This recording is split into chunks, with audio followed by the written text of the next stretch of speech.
Vizag software ఉద్యోగి రాధా గాయత్రి మృతి చెందిన తర్వాత ఆ అల్లుడు చెప్పే మాటలు వింటుంటే చాలా బాధగా అనిపిస్తున్నాయి.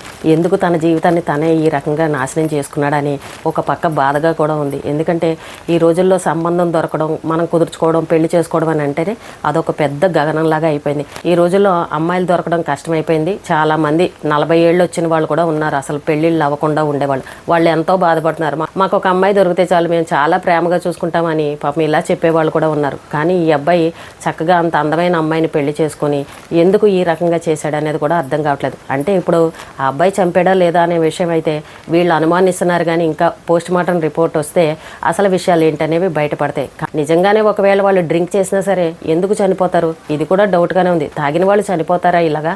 మందు తాగితే మత్తులోకి వెళ్తారు, కానీ మరి అంత ప్రాణం పోయే పరిస్థితి ఎందుకు వస్తుంది అనేది కూడా నాకైతే అర్థం కాలేదు. నిన్న అబ్బాయి మీడియా వాళ్ళతో ఏం చెప్తున్నాడనంటే, మా అత్తగారు మా మామగారిని నా తల్లిదండ్రులలాగానే చూసుకుంటాను, వాళ్ళ కూతురును పోగొట్టుకున్న బాధలో వాళ్ళుండి నన్ను ఇష్టం వచ్చినట్టు మాటలు మాట్లాడుతున్నారు, అయినా సరే నేను ఏమీ బాధపడను, ఆ తల్లిదండ్రులు ఇద్దరికి కూడా నేను కొడుకులాగా ఉంటాను, కొడుకులాగా చూసుకుంటానని ఈ అబ్బాయి ఏదో యాక్టింగ్ చేసుకుంటూ మాట్లాడుతున్నాడు. అసలైన వాళ్ళ కూతురుని పోగొట్టుకున్న తర్వాత ఈ అల్లుడితోటి వాళ్ళకి పని ఏంటి చెప్పండి? వాళ్ళ కూతురు చనిపోవడానికి కారణం ఈ అల్లుడే అని అనుమానిస్తుంటే మళ్ళీ ఈ అల్లుడితోటి వాళ్ళు ఎందుకు సంబంధాలు పెట్టుకుంటారు చెప్పండి? భర్త గురించి ఆ అమ్మాయి ఆల్రెడీ తల్లికి అన్నీ కూడా చెప్పింది.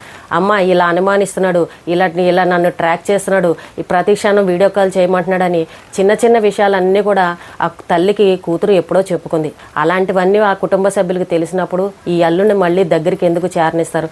ఎంత అమాయకంగా మాట్లాడుతున్నాడో చూడండి. చివరి చూపు కూడా నేను చూడలేదు, నన్ను తీసుకువెళ్ళి గదిలో పెట్టారని చెప్తున్నారు. చివరి చూపు ఎందుకు చూడనివ్వలేదని అంటే, బయటకు వస్తే మొత్తం బంధువులు చుట్టాలు అందరూ కోపంతో ఆ అబ్బాయిని కొడతారేమో అన్న ఉద్దేశంతో అతన్ని గదిలో పెట్టి ఉండొచ్చు. లేదనంటే అతను ఏమన్నా సరే ఈ కేసులకు భయపడి ఎటన్నా పారిపోతాడన్న ఉద్దేశంతో అతన్ని గదిలో కూడా పెట్టి ఉండొచ్చు.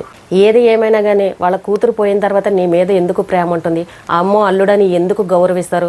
వాళ్ళ కూతురు ఏదన్నా యాక్సిడెంట్లోనో ప్రమాదవశాత్తునో ఏ రకంగా చనిపోయింది అనుకోండి, అల్లుడి మీద కొంచెం ప్రేమ అయినా చూపెడతారు. అసలు వాళ్ళ కూతురే లేనందుకు, వాళ్ళ కూతురు చనిపోవడానికి ఇతనే కారణమైనందుకు ఇతని మీద ఎందుకు ప్రేమ చూపిస్తాడు? కొంచెం కూడా అనుమానం రాకుండా ఏ రకంగా సమాధానం చెప్తున్నాడో చూడండి. నేను ఎప్పుడు కూడా తనని ట్రాక్ చేయలేదు, అలాంటి ఉద్దేశం నాకు ఏమీ లేదు, నేను ఎప్పుడు కూడా తనని ప్రేమగానే చూసుకున్నాం, మాకు కలిసే సమయం లేక మేము ఇప్పుడు ఈ ట్రిప్ను ప్లాన్ చేసుకున్నాం, తనే నన్ను అడిగింది ఎక్కడికైనా ట్రిప్కి వెళ్దామని, నేను అనుమానించేవాడిని అయితే నాతో ట్రిప్కి ఎందుకు వస్తుందని చాలా తెలివిగా మాట్లాడుతున్నాడు.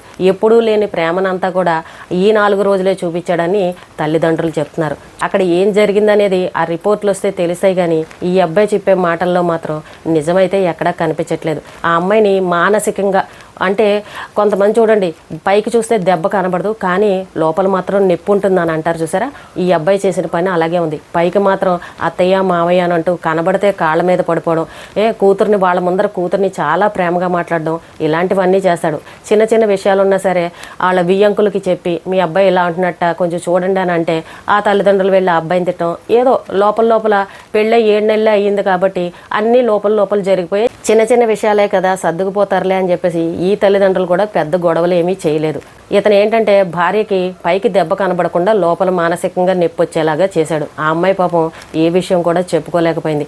ఇప్పుడు దూరంగా ఉన్నాను కదా అని భార్యని ఇష్టం వచ్చినట్టు అనుమానిస్తే ఏ భార్య మాత్రం ఎంతసేపు అని భరిస్తుంది చెప్పండి? ఆ అమ్మాయి ఆషాడానికి వచ్చింది, వీడు ఎటువంటి వాడో నేను అన్నీ చెప్తానమ్మా, అప్పుడు మీరు నిర్ణయం తీసుకుని మీరు వెళ్ళమంటేనే నేను వెళ్తానని కూడా చెప్పింది. అంటే ఆ అమ్మాయి కుటుంబ సభ్యులకి తల్లిదండ్రులకి ఎంత గౌరవాన్ని ఇస్తుందో దీన్ని బట్టే అర్థమవుతుంది. ఆ అబ్బాయి చంపాడా లేదా అనే విషయం పక్కన పెడితే ఆ అబ్బాయి జీవితాన్ని ఆ అబ్బాయే చేతులారా నాశనం చేసుకున్నాడు అనిపిస్తుంది. ఈ గొడవ కేసులు అవ్వవు, ఏమి అవ్వవు, ఎందుకులే ఫోన్లే, మన అమ్మాయి పోయిన తర్వాత ఇంకా అల్లుడితోటి మనకు పని ఏంటని వీళ్ళు కూడా ఏ కేసులు పెట్టకుండా అలాగా వదిలేశారు అనుకోండి పోనీలని. ఇప్పుడు ఆ అబ్బాయిని ఎవరన్నా పెళ్లి చేసుకుంటారా? ఎవరూ పెళ్లి చేసుకోరు. రాధా గాయత్రి ఆఫీస్ కొలీగ్స్ కూడా బయటకు వచ్చి చెప్తున్నారు, వీడు ఇలా అనేవాడు, ఆ అమ్మాయి వచ్చి మాకు చెప్పుకుంది, నాతో చాలా క్లోజ్గా ఉంటుందని ఫ్రెండ్స్ అందరూ కూడా చెప్తున్నారు. ఈ అబ్బాయి భార్యని స్నేహితులతో కూడా మాట్లాడనివ్వకుండా చేశాడనంటే ఏ అమ్మాయి పెళ్లి చేసుకుంటుంది చెప్పండి? ఈ అబ్బాయి మీద ఇప్పుడు ఎటువంటి కేసులు లేకపోయినా సరే జీవితంలో అబ్బాయికి పెళ్ళి అవ్వదు. ఆ తల్లిదండ్రులు సెంట్రల్ గవర్నమెంట్ ఉద్యోగం చేస్తూ కూడా ఈ అబ్బాయిని చూసి బాధపడే పరిస్థితి. ఈ వయసులో వాళ్ళకి అవసరమా చెప్పండి? పిల్లలు చేసిన తప్పులకి పెద్దవాళ్ళు శిక్షలు భరించే పరిస్థితి. పెళ్లి చేయడమే ఒక ఎత్తు అయితే వాళ్ళ జీవితాలు ఎలా ఉంటాయని టెన్షన్ పడే పరిస్థితి వచ్చింది. ఇప్పుడు కొడుకు జీవితం అలా అయిందనంటే ఆ తల్లిదండ్రులకి ఎంత బాధ ఉంటుంది? అలాగే ఇక్కడ కూతురును పోగొట్టుకున్న వాళ్ళు పాపం జీవితకాలం ఒక్కతే కూతురు, వెనకాల ఇంకొకరు కూడా లేరు. ఆ కూతురు కోసం పాపం జీవితకాలం కుమిలిపోయి ఎంత బాధపడతారు? ఈ అబ్బాయి చేసిన పని వల్ల 2 కుటుంబాలకి కూడా మనశ్శాంతి లేకుండా అయిపోయింది. ఇలాంటి సంఘటనలు చూసిన తర్వాత అబ్బాయిలు అందరూ కూడా తెలుసుకోవాలి, భార్యని ఎంత ప్రేమగా చూసుకోవాలి, భార్యని ఎందుకు అనుమానించడం, మన కోసం తను ఇష్టపడే కదా నన్ను చేసుకుంది, ఎందుకు ఇబ్బందులు పెట్టడం, జీవితకాలం నా దగ్గర ఉండడానికి వచ్చినప్పుడు నేను ప్రేమగా చూసుకోకపోతే తను ఎవరు చూసుకుంటారని ప్రతి భర్త కనుక ఇలా ఆలోచించాడనంటే ఏ కుటుంబంలోనూ తగాదాలు రావు, గొడవలు రావు. ఏదో చెప్తున్నాడు కానీ తన మాటల్లో ఎక్కడ కూడా నిజం అనేది కనబడట్లేదు. పైకి బాగానే ఉన్నాడు కానీ లోపల మనసులో మాత్రం ఆ అబ్బాయి ఆలోచనలు వేరేగా ఉన్నాయని ఆ అబ్బాయి మొహం చూస్తే తెలుస్తుంది. ఇప్పుడు వాళ్ళ కూతురుని పోగొట్టుకుని వాళ్ళు బాధలో ఉంటే ఈ అబ్బాయి వెళ్ళి మా అత్త మా మామని నా తల్లిదండ్రుల్లాగా నేనే చూసుకుంటానని చెప్పడం చాలా విడ్డూరంగా ఉంది. ఇతని వల్లే కదా అసలు ఇదంతా జరిగింది. ఇది నిజమని తెలిసిందనంటే ఇతని మొహం చూడడానికి కూడా వాళ్ళు ఇష్టపడరు. ఒక పక్కన ఈ అబ్బాయి తల్లిదండ్రులు ఎంతో మంచి వాళ్ళని ఇదే తల్లిదండ్రులు చెప్తున్నారు. నిజంగా వీళ్ళు అంత దుర్మార్గులు అయితే ఆ తల్లిదండ్రుల పేర్లు కూడా చెప్తారు కదా. పాపం వాళ్ళ జోలికి వెళ్ళకండి, వాళ్ళు చాలా మంచి వాళ్ళు, మా అమ్మాయిని చాలా ప్రేమగా చూసుకున్నారు, ఈ అబ్బాయి ఒక్కడే ఇలాంటి దుర్మార్గుడు, ఇలాంటి అనుమానం మనిషి అని ఆ కుటుంబ సభ్యులు చెప్తున్నారనంటే మరి ఈ కుటుంబం కూడా మంచిదే కదా. ఎంత డబ్బున్నా ఎన్ని ఆస్తులున్నా మనశ్శాంతి లేని జీవితం గడపడం అని అంటే అది ఎంత కష్టం అనేది నిజంగా అది అనుభవించే వాళ్ళకే తెలుస్తుంది. చాలా కుటుంబాల్లో ఆడపిల్లల మీద అన్యాయాలు జరుగుతూ ఉంటే అత్తలు వేధించే వాళ్ళు ఉంటారు, భర్తలు వేధించే వాళ్ళు ఉంటారు, కానీ ఎవ్వరు కూడా బయటకు వచ్చి చెప్పుకోరు. కుటుంబ విషయాలను ఎవరు కూడా అల్లరి చేసుకోవాలని చూడరు. చాలా పెద్ద గొడవలు జరిగిన తర్వాత ఇంకా వాళ్ళు వినట్లేదని అనుకున్నప్పుడే పోలీస్ స్టేషన్ దాకా వెళ్తారు, మీడియాల దాకా వస్తాయి. అప్పుడు మనకు తెలుస్తుంది. భర్త భార్యని ప్రేమగా చూసుకున్నాడు అనుకోండి, ఆ భార్య వాళ్ళ పుట్టింటి వాళ్ళకి ఎందుకు చెప్పుకుంటుంది, నా భర్త ఇలా అంటున్నాడు, అనుమానిస్తున్నాడు, నన్ను ఇలా అంటున్నాడు, నన్ను ఇలా సాధిస్తున్నాడని ఏ ఆడపిల్ల వెళ్ళి కుటుంబ సభ్యులకి చెప్పుకోదు కదా. ఏ కన్న తల్లిదండ్రులైనా సరే కూతురికి ప్రతిరోజు ఫోన్ చేసి అడుగుతారు, అమ్మ అల్లుడేమన్నా అంటున్నాడా, అత్తగారు మంచిదేనా, మామగారు మంచిదేనా, అల్లుడు ఎలా చూసుకుంటున్నాడు, నిన్ను బాగా చూసుకుంటున్నాడని ప్రతి తల్లి కూడా పెళ్ళైన కూతుర్ని ఖచ్చితంగా ఇదే మాట్లాడుతుంది.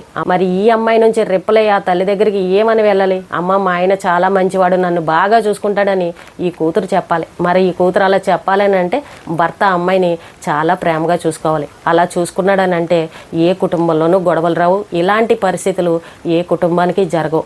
భార్యని తక్కువ చేసి చూడడం, భార్య ఉన్నప్పుడు విలువ లేకుండా చూడడం, చనిపోయిన తర్వాత అయ్యో నా భార్య అంటే ఎంత ప్రేమో, నేను చివరి చూపు కూడా చూడలేకపోయినని ఇలాంటి ఒగలాడి ఏడుపులు ఏడవడం ఇలాంటివి మానుకోండి.